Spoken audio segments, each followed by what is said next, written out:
আজিৰ বাৰ্তাৰ টাইটেলটো হৈছে এই চাৰিটা কথা আপোনাত থাকিলে আপোনাৰ জীৱন শান্তিপূৰ্ণ হ'ব।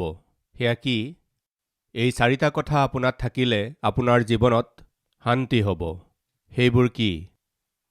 এদিন এজন ৰজাই চীন দেশত থকা এজন বয়সস্থ লোকক নিজৰ অট্টালিকালৈ নিমন্ত্ৰণ কৰিলে। তেওঁক নিমন্ত্ৰণ কৰাৰ কাৰণ হৈছে এই জ্যেষ্ঠ ব্যক্তিজনে নিজৰ প্ৰজন্মটোক দেখিলে। তেওঁ নিজৰ পুঁজিবিলাকক দেখিলে, তেওঁ নিজৰ নাতিপুতিবিলাকক দেখিলে আৰু তেওঁলোকৰো নাতিপুতিবিলাকক দেখিলে। ইয়াত আচৰিত কথাটো হৈছে সেই ঘৰখনত কেতিয়াও বাদ বিবাদ, মতবিৰোধ নাইবা কাজিয়া কেতিয়াও হোৱা নাছিল।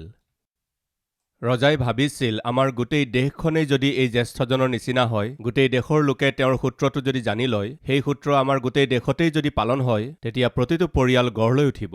এই উদ্দেশ্যেৰে সেই ৰজাই এই জ্যেষ্ঠ ব্যক্তিজনক প্ৰায় ৯০-১০০ বছৰীয়া সেই জ্যেষ্ঠ ব্যক্তিজনক নিমন্ত্ৰণ কৰিলে। মাতি তেওঁক ক'লে, মই আপোনাৰ বিষয়ে বহুত শুনিলোঁ। কি শুনিলে? আপুনি নিজৰ পোনাতিবিলাকৰ সন্তানবিলাককো দেখিলে আৰু আপোনাৰ পৰিয়ালৰ কোনেও কাজিয়া নকৰে, সকলোৱে শান্তিৰে জীৱন যাপন কৰে। এনেকুৱা কিবা এটা ফৰ্মুলা আপুনি জানে যিটো তেওঁলোকে পালন কৰে বুলি মই শুনিলোঁ। সেই ফৰ্মুলাটো কি? সেইটো মোক লিখি দিবনে বাৰু?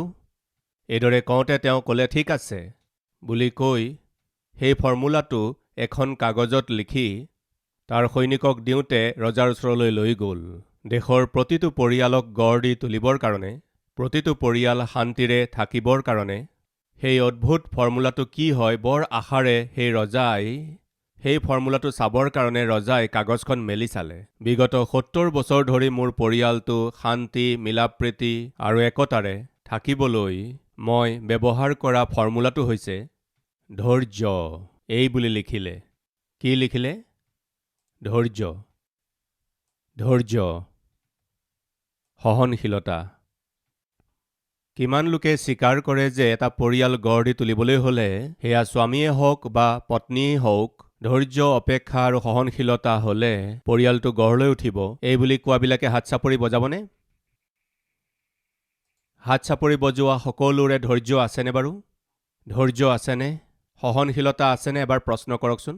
ধৈৰ্য ৪ প্ৰকাৰৰ আছে। এই ৪ প্ৰকাৰৰ ধৈৰ্য কি কি বাৰু? মই আপোনালোকক ক'ম। প্ৰথমটো, আপোনাৰ পৰিয়ালৰ সৈতে ধৈৰ্য। সেয়া কি? আপোনাৰ ঘৰৰ লোকসকলৰ সৈতে আপুনি ধৈৰ্য ধৰিব লাগিব। আপুনি যদি স্বামী তেন্তে পত্নীৰ প্ৰতি ধৈৰ্য ধৰিব লাগিব। আপুনি যদি পত্নী তেন্তে স্বামীৰ প্ৰতি ধৈৰ্য ধৰিব লাগিব। আপুনি যদি পিতৃ-মাতৃ তেন্তে সন্তানৰ প্ৰতি ধৈৰ্য ধৰিব লাগিব। আপুনি শাহু বা শহুৰ হয় যদি নিজৰ বোৱাৰী বা জোঁৱাইৰ প্ৰতি ধৈৰ্য ধৰিব লাগিব। আপুনি বোৱাৰী বা জোঁৱাই হয় যদি আপোনাৰ শাহু বা শহুৰৰ প্ৰতি আপুনি ধৈৰ্য ধৰিব লাগিব। পৰিয়ালটো গঢ় লৈ উঠিব লাগে যদি পৰিয়ালত থকা লোকসকলে ধৈৰ্য আৰু সহনশীলতা দেখুৱাব পাৰিব লাগিব। তাৰ মানে আমাৰ ভাষাত সহ্য কৰিব লাগিব। পত্নীয়ে হওক, স্বামীয়ে হওক, সহ্য কৰিব লাগিব। আপোনাৰ পৰিয়ালৰ প্ৰতি আপোনাৰ সহনশীলতা আৰু ধৈৰ্যই কিহক প্ৰকাশ কৰে জানেনে বাৰু? আপোনাৰ প্ৰেমক প্ৰকাশ কৰে। ঘৰত দেখুওৱা ধৈৰ্যই আপোনাৰ প্ৰেমক প্ৰকাশ কৰে। আপুনি যদি প্ৰেম কৰা স্বামী বা পত্নী হয়, আপুনি ঘৰৰ যিসকলক প্ৰেম কৰে তেওঁলোকৰ প্ৰতি ধৈৰ্য আপুনি দেখুৱাব। এজন পত্নীৰ স্বামীৰ প্ৰতি প্ৰেম নাছিল আৰু সেই স্বামীৰো পত্নীৰ প্ৰতি প্ৰেম নাছিল। ইজনে আনজনৰ সৈতে কাজিয়া কৰি থাকে আৰু ইজনে আনজনক দোষী কৰি থাকে আৰু তাৰ লগতে শহুৰো তেনেকুৱা আৰু শাহুও তেনেকুৱা আছিল। এই সকলোবোৰ তেওঁ সহ্য কৰিব নোৱাৰিলে আৰু এটা দিনৰ ভিতৰতেই এওঁলোকক শাস্তি দিব লাগিব বুলি তেওঁ সিদ্ধান্ত কৰিলে। স্বামীক শাস্তি দিব লাগিব, শাহু শহুৰক শাস্তি দিব লাগিব বুলি একেবাৰতেই তেওঁৰ খং, ক্ৰোধ আৰু শত্ৰুতাক উলিয়াই দিব লাগিব বুলি ভাবিলে। যেনেকৈ ভাবিলে তেনেকৈয়ে কৰিলে। শহুৰ মৰি গ'ল, শাহু হস্পিটালত ভৰ্তি হ'ল, স্বামীও হস্পিটালত পৰি গ'ল। কি কৰিলে? শহুৰেকৰ হৃদযন্ত্ৰ বন্ধ হৈ মৰি গ'ল। হস্পিটাললৈ লৈ গ'ল, বাচিব নোৱাৰি মৰি গ'ল। তাৰপিছত শাহুৱেককো হস্পিটালত ভৰ্তি কৰিব লগা হ'ল, স্বামীকো হস্পিটালত ভৰ্তি কৰিব লগা হ'ল। এনেকুৱা হোৱাৰ কাৰণ হৈছে তাই সহ্য কৰিব নোৱাৰিলে। সহ্য কৰিব নোৱাৰিলে। সহ্য কৰিব নোৱাৰা এই পত্নী, এই বোৱাৰীয়েকে যিয়েই নহওক এওঁলোকৰ ওপৰত প্ৰতিশোধ মই ল'বই লাগিব। বাছ ইমানেই। কৰোণাইও তাইক সহায় কৰিলে। তাই একো কৰা নাই। খোৱা বস্তু বনাইছিল। খোৱা বস্তু বনোৱা এই মহাৰাণীয়ে কেৱল নিমখ জলকীয়া দিয়া নাছিল। শহুৰেকে মুখত দিলে, সোৱাদ ধৰিব নোৱাৰিলে। হাৰ্ট এটেক হৈ মৰি গ'ল প্ৰিয়সকল। হাৰ্ট এটেক হ'ল বুলি হস্পিটাললৈ লৈ গ'ল কোনে? পত্নী আৰু ল'ৰাই। হস্পিটাল গৈ পোৱালৈকে শহুৰেক মৰি গ'ল। শাহু আৰু স্বামীৰ কৰোণা হৈ গ'ল। শাহুৱেক আৰু স্বামীৰ কৰোণা হৈ যোৱাত ঘৈণীয়েকে কিমান আনন্দ কৰিছিল চাগৈ। কেৱল এটাই কাম কৰিলে, নিমখ জলকীয়া নিদিলে। আপোনালৈ এটা ভাল ফৰ্মুলা। অনুগ্ৰহ কৰি ট্ৰাই নকৰিব। এটেক হৈ যাব। য়েছ। বাইবেলত কি আছে চাওঁ আহক। পিতৰৰ প্ৰথম পত্ৰৰ ৩ অধ্যায় ১ পদৰ পৰা ৭ পদলৈকে পঢ়িছোঁ। হে ভাৰ্যাবিলাক, তোমালোক নিজ নিজ স্বামীৰ বশীভূত হোৱা। বিশেষ তেওঁবিলাকৰ কোনোৱে যদিও ঈশ্বৰৰ বাক্য অমান্য কৰে, তথাপি নিজ নিজ ভাৰ্যাৰ আচাৰ ব্যৱহাৰৰ দ্বাৰাই, অৰ্থাৎ তোমালোকৰ ভয়যুক্ত সূচী আচাৰ ব্যৱহাৰ দেখিলে তাৰ দ্বাৰাই বিনা বাক্যেৰে যেন তেওঁবিলাকক পোৱা যায়, এই কাৰণে বশীভূত হোৱা। কেশ বেশ আৰু সোণৰ অলংকাৰ পিন্ধা বা নানা বস্ত্ৰ পৰিধান, এনে বাহ্যিক ভূষণ তোমালোকৰ নহওক, কিন্তু নম্ৰ আৰু শান্ত আত্মাৰূপ অক্ষয় বস্ত্ৰ পিন্ধা, যি গুপ্ত আন্তৰিক মনুষ্য, সিয়েই তোমালোকৰ ভূষণ হওক। এনে আত্মাহে ঈশ্বৰৰ দৃষ্টিত বহুমূলীয়া, কিয়নো আগৰ কালত যি পবিত্ৰ তিৰোতাবিলাকে ঈশ্বৰত ভৰসা ৰাখিছিল, তেওঁবিলাকেও নিজ নিজ স্বামীৰ বশীভূত হৈ সেইদৰে নিজক বিভূষিত কৰিলে। সেইদৰে ছাৰাই আব্ৰাহামক প্ৰভু বুলি তেওঁৰ আজ্ঞা মানিলে। তোমালোকো তেওঁৰেই জীয়াৰী হ'লা। তাৰ প্ৰমাণ এই যে তোমালোক কোনো ভয়ত ভয়কাৰিণী নহৈ সৎকৰ্মকাৰিণী হৈছা। সেইদৰে হে পুৰুষবিলাক, তোমালোকতকৈ স্ত্ৰীলোক ভাণ্ড আৰু জীৱনৰূপ অনুগ্ৰহৰ সহধিকাৰিণী বুলি জানি তোমালোকৰ প্ৰাৰ্থনাৰ যে বাধা নজন্মে, এইকাৰণে তেওঁবিলাকে সৈতে জ্ঞানমতে সহবাস কৰি তেওঁবিলাকক সমাদৰ কৰা। কিন্তু নম্ৰ আৰু শান্ত আত্মাৰূপ অক্ষয় বস্ত্ৰ পিন্ধা, যি গুপ্ত আন্তৰিক মনুষ্য, সিয়েই তোমালোকৰ ভূষণ হওক। সহ্য, ধৈৰ্য আৰু সহনশীলতা যদি নাথাকে, এজন স্বামী বা পত্নীয়ে নম্ৰতাৰে কথা ক'ব পাৰিব জানো? মৰমেৰে কথা ক'ব পাৰিব জানো? অনুগ্ৰহ কৰি মন দি শুনিব। আপোনাৰ পৰিয়ালৰ লোকসকলক আপুনি দেখুওৱা ধৈৰ্যই আপোনাৰ প্ৰেমক প্ৰকাশ কৰে। এজন দেউতাকে নিজৰ পুতেকৰ সৈতে শ্বপিং মললৈ গ'ল। সেই ছুপাৰ মাৰ্কেটত ল'ৰাটোৱে বৰ দুষ্টালি কৰি আছিল। ল'ৰাটোৱে দুষ্টালি কৰাৰ কাৰণে সেই দেউতাকে, ডেভিড, ডেভিড, মনে মনে থাকা। ল'ৰাটোৱে আৰু দুষ্টালি কৰিব ধৰিলে। ডেভিড, মনে মনে থাকা। সেই ল'ৰাটোৱে আৰু বেছি দুষ্টালি কৰোঁতে, ডেভিড, মনে মনে থাকা বুলি ক'লে। সেই সকলো চাই থকা এজন ব্যক্তি আহি ক'লে, আপোনাৰ ধৈৰ্য বহুত। আপোনাৰ ইমান ধৈৰ্য? আপোনাৰ ল'ৰাই যিমান দুষ্টালি কৰিলেও, বদমাচি কৰিলেও, আপুনি তাক নমৰাকৈ, আপুনি তাক শাস্তি নিদিয়াকৈ, তাৰ গালত এটা চৰ নিদিয়াকৈ ইমান সহ্য কৰি আছে। তাৰোপৰি, ডেভিড, চুপ হৈ যোৱা, মনে মনে থাকা। এইদৰে কোৱা দেখি মই বৰ আচৰিত হ'লোঁ। আপোনাৰ ধৈৰ্যৰ মই শলাগ লৈছোঁ, এই বুলি ক'লে। আপোনাৰ ল'ৰাৰ নাম ডেভিড নেকি? এই বুলি সুধিলে। নহয়। তেন্তে? ডেভিড মোৰহে নাম। তেন্তে ডেভিড, মনে মনে থাকা। ডেভিড, মনে মনে থাকা বুলি কৈছে যে? হয়, মই নিজকহে কৈছোঁ। তাক যেতিয়া এইদৰে কৰা দেখিছোঁ, তেতিয়া তাৰ চুলিত ধৰি জোৰকৈ এটা চৰ মাৰি দিওঁ। তাৰ ওপৰত মোৰ তেনেকুৱা খং উঠিছে, মোৰ BP বাঢ়ি গৈছে। তেন্তে কি কৰিছে? সেই ল'ৰাক তেওঁ প্ৰেম কৰে। সেই প্ৰেমে কি কৰি আছে? তেওঁক কৈ আছে, মনে মনে থাকা, মনে মনে থাকা। পিতৃসকল, মাতৃসকল, আমাৰ জীৱনত প্ৰতিদিনে এইদৰে ক'লে কিমান যে ভাল হ'ব। মনে মনে থাকা। পত্নীয়ে কষ্ট দি থাকে, তেতিয়া আপুনি নিজকে ক'ব লাগে, মনে মনে থাক। স্বামীয়ে যেতিয়া কষ্ট দি থাকে, তেতিয়া আপুনি নিজকে ক'ব লাগে, মনে মনে থাক। আপুনি যেতিয়া ঘৰত ধৈৰ্য দেখুৱায় তেতিয়া সি কি প্ৰকাশ কৰে জানেনে? আপুনি নিজৰ ঘৰত যি সহনশীলতা দেখুৱায় সি কি প্ৰকাশ কৰে জানেনে? প্ৰেমক প্ৰকাশ কৰে। এজন স্বামী বৰ বেয়া আছিল, মদপী আছিল, সদায় গালিগালাজ আৰু মাৰপিট কৰে। প্ৰাৰ্থনা কৰিলেও মাৰপিট কৰে, বাইবেল পঢ়িলেও মাৰপিট কৰে, আহাৰ ভালকৈ বনাই দিলেও মাৰপিট কৰে। এইদৰে মাৰপিট কৰি থাকোঁতে ওচৰৰে মহিলাই আহি ক'লে, ইমান বেয়া মানুহৰ সৈতে তুমি থাকিব নোৱাৰিবা, তেওঁৰ মাৰ খাই খাই তুমি কেতিয়াবা মৰি থাকিবা, সেইকাৰণে মোৰ কথা শুনা, তেওঁক এৰি দিয়া। এইদৰে বিঘিনীজনক পৰামৰ্শ দি প্ৰশ্ন কৰিলে, ইমান মাৰপিট তুমি সহ্য কিয় কৰিছা? ইমান গালিগালাজ তুমি কিয় সহ্য কৰিছা? কিয় এনেকুৱা কৰি আছা? সেই পত্নীয়ে ক'লে, কিয় সহ্য কৰি আছোঁ জানানে? কিয় ধৈৰ্য ধৰি আছোঁ জানানে? মোৰ স্বামী মোৰ কাৰণে প্ৰাণ। প্ৰিয় ভাই ভনীসকল, ধৈৰ্য 4 প্ৰকাৰৰ। প্ৰথম, আপোনাৰ ঘৰত আপুনি যি ধৈৰ্য দেখুৱায় সি আপোনাৰ প্ৰেমক প্ৰকাশ কৰে। আজি বহুতো পৰিয়ালত পত্নীসকলৰ ধৈৰ্য নাই, স্বামীসকলৰ ধৈৰ্য নাই, সন্তানবিলাকৰ ধৈৰ্য নাই। ইয়াৰ কাৰণ হৈছে ইজনৰ আনজনৰ প্ৰতি প্ৰেম নাই। যদি আপোনাৰ নিজৰ পত্নীৰ প্ৰতি প্ৰেম আছে, স্বামীৰ প্ৰতি প্ৰেম আছে, সন্তানবিলাকৰ প্ৰতি প্ৰেম আছে, আপুনি ধৈৰ্য ধৰি থাকিব, আপুনি সহ্য কৰিব। কয় সেইজন দেউতাকে ঘৰৰ ছাদলৈ সদায় গৈ ধৈৰ্যেৰে, সহনশীলতাৰে, বৰ আশাৰে অপেক্ষা কৰে। কিহৰ অপেক্ষা কৰে? ঘৰ এৰি থৈ গুচি যোৱা নিজৰ পুত্ৰৰ। কিয় ইমান ধৈৰ্যেৰে, ইমান সহনশীলতাৰে সেই পুত্ৰৰ অপেক্ষা কৰে? কিয়নো তেওঁ তাক প্ৰেম কৰিছিল। অপবয় পুত্ৰ যেতিয়া ঘূৰি আহিছিল, দেউতাকেই দৌৰি গৈ পুতেকক সাৱটি ধৰা আমি দেখিবলৈ পাওঁ। কিয় দেউতাকে ইমান সহনশীলতা আৰু ধৈৰ্যেৰে অপেক্ষা কৰিছিল জানেনে? পুত্ৰক প্ৰেম কৰিছিল কাৰণে। প্ৰিয় ভাই ভনীসকল, পৰিয়ালটো গঢ় দিবলৈ ইচ্ছা কৰিছে নেকি? সন্তানবিলাকক ঈশ্বৰৰ ভয় ভক্তিত ডাঙৰ কৰিবলৈ ইচ্ছা কৰিছে নেকি?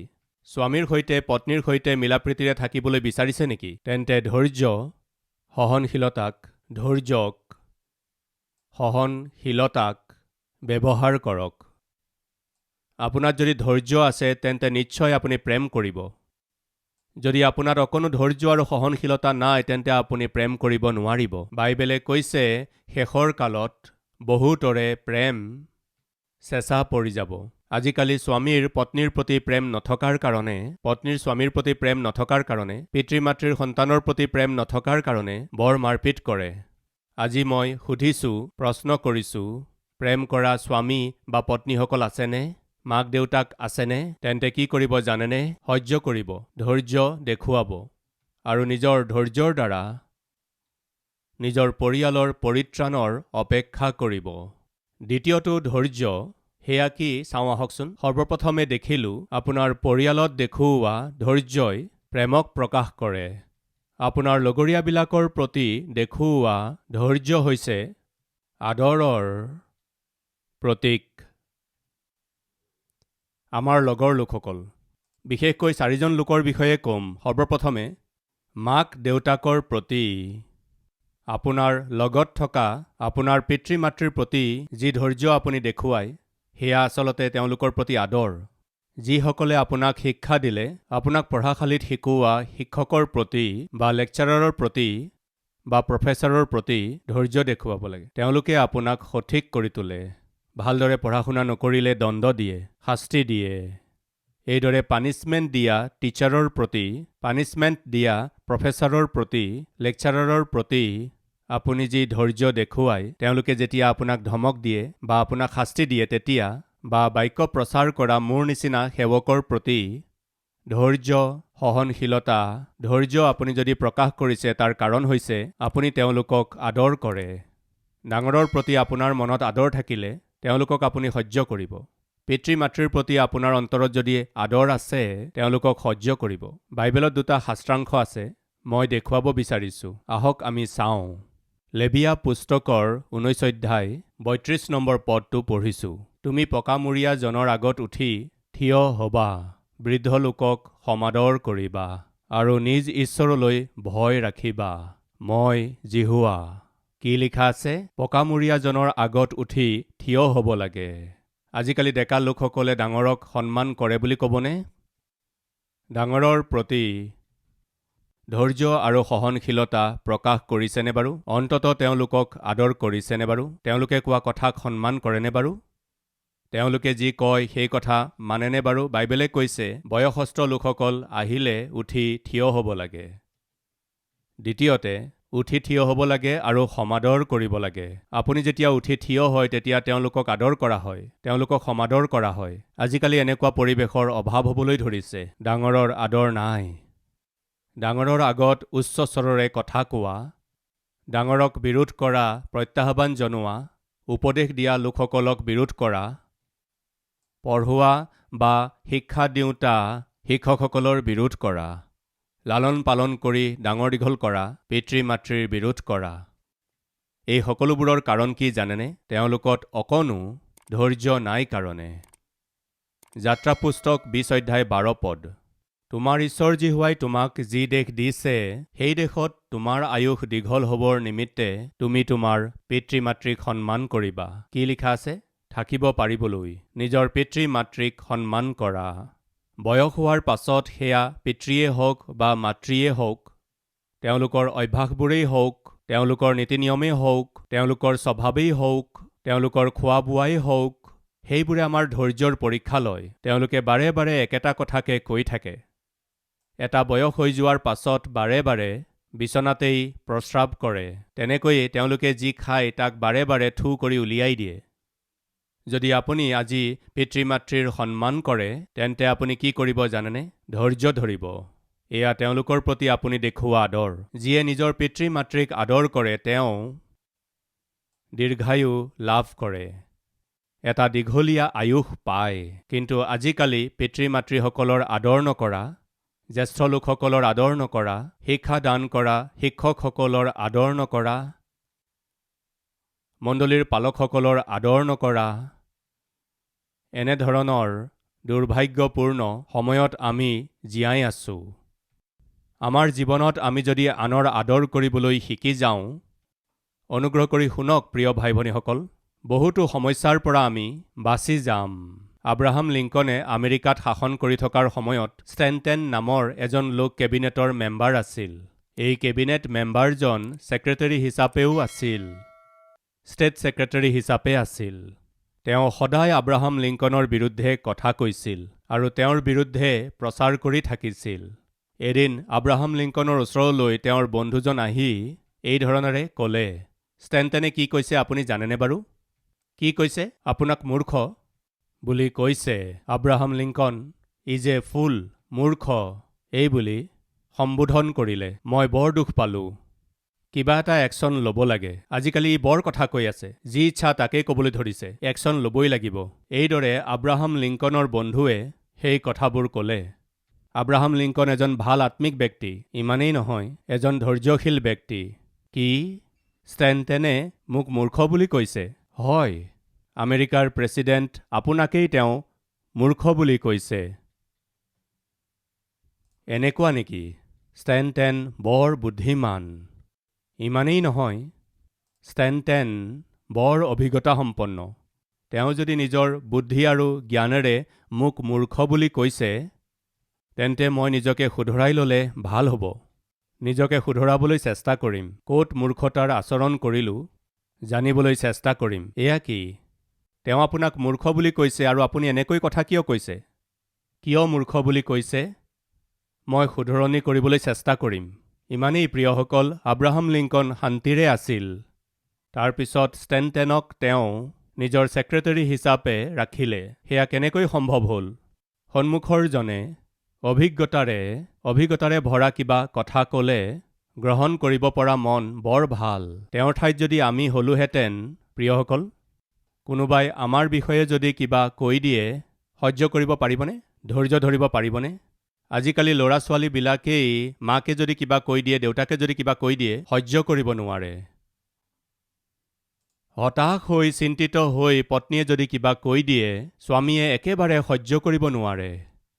পত্নীয়ে যদি কিবা কৈ দিয়ে বা স্বামীয়ে যদি কিবা কথা কৈ দিয়ে, না পত্নীয়ে সহ্য কৰিব পাৰে না স্বামীয়ে পাৰে।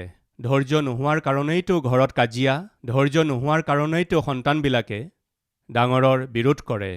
সহনশীলতা নোহোৱাৰ কাৰণেইতো ডাঙৰৰ আদৰ কৰিব নোৱাৰে। অনুগ্ৰহ কৰি শুনক, ঘৰৰ মানুহৰ প্ৰতি আপুনি যি ধৈৰ্য দেখুৱায় সি আপোনাৰ প্ৰেমক প্ৰকাশ কৰে।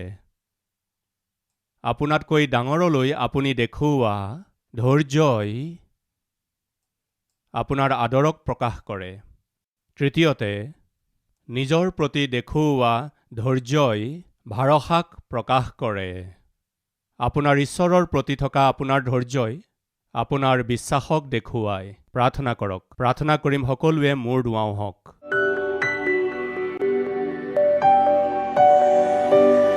মহান প্ৰেমময় পিতৃ ঈশ্বৰ, বৰ স্পষ্ট আৰু পোনপটীয়াকৈ আজি আমাক কথা ক'লে। পিতৃ, আমাৰ জীৱনত ধৈৰ্য নথকাৰ কাৰণেইতো আমি ঘৰত কাজিয়া কৰোঁ, যুদ্ধ কৰোঁ আৰু ইজনে আনজনক আঘাতিত কৰি আছোঁ আৰু ইজনে আনজনক আমি অপমান কৰি আছোঁ। পৰিয়ালবোৰক টুকুৰা টুকুৰ কৰি আছোঁ। ধৈৰ্য নোহোৱাৰ কাৰণেইতো হৈছে, সহনশীলতা আৰু ধৈৰ্য নোহোৱাৰ কাৰণেইতো হৈছে। এই সকলোবোৰৰে কাৰণ ইজনৰ আনজনৰ প্ৰতি প্ৰেম নাই কাৰণে হৈছে। ক্ষমা কৰক পিতৃ, প্ৰেম নথকাৰ কাৰণেই সন্তানক সহ্য কৰিব পৰা নাই। প্ৰেম নথকাৰ কাৰণেই স্বামীক পত্নীক সহ্য কৰিব পৰা নাই। ক্ষমা কৰক। আপোনাৰ বাক্যই কৈছে আপোনাৰ আগমনলৈকে আমি ধৈৰ্য ধৰিব লাগে। নম্ৰতা আৰু কোমল স্বভাৱৰ মনোভাৱেৰে আমি জীৱন যাপন কৰিব লাগে। তেনেদৰেই যিসকল আমাতকৈ বয়সীয়াল জ্যেষ্ঠসকলৰ উচ্চ অধিকাৰীসকলক আমি আদৰ কৰিব লাগে। সেয়া কেৱল পিতৃ ধৈৰ্যৰেহে সম্ভৱ। আমাৰ ভিতৰত ধৈৰ্য থাকিলেহে আমি ভৰসা প্ৰকাশ কৰিম। আমাৰ নিজৰ ওপৰত বিশ্বাস থাকিলে আমি সহ্য কৰিব পাৰিম। আপোনাৰ প্ৰতি আমি বিশ্বাসযোগ্য হ'লে চিন্তা নকৰাকৈয়ে পিতৃ ধৈৰ্যেৰে সৈতে আপোনাৰ প্ৰতিজ্ঞাবিলাক নিজৰ কৰি ল'ম। এনেকুৱা অনুগ্ৰহ আমাক দিয়ক। যীশুখ্ৰীষ্টৰ নামত মাগিছোঁ পিতৃ, আমেন।